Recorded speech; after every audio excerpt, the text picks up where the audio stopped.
Kapag hindi ka na pinapansin sa isang tao, matuto ka ng lumugar sa sarili mo. Matuto ka ng umiwas sa kanya dahil hindi kanya gusto. Basta ito lang tandaan mo, hindi mo sila kailangan para mabuhay sa mundo. Sarili mo lang ang isipin mo palagi. Kung ayaw nila sa'yo, pabayaan mo. Dahil hindi mo kailangang ipagsiksikan yung sarili mo sa ibang tao na ayaw sa'yo.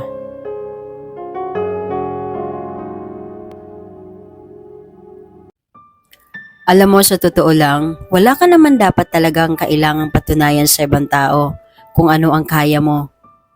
Dahil wala naman silang alam sa mga pinagdaanan mo at sa mga paghihirap mo sa buhay. Siguro akala nila na malakas ka dahil yun ang nakikita nila sa personality mo. Pero ang totoo, kaya mo lang ginagawa yon dahil ayaw mong isipin nila na talunan ka. Kasi alam naman natin ang panahon ngayon. Grabe kung makapanghusga ang mga tao. Kaya ikaw mismo, sa sarili mo ang gagawa ng paraan para hindi ka nila apihin. Yun ang totoo.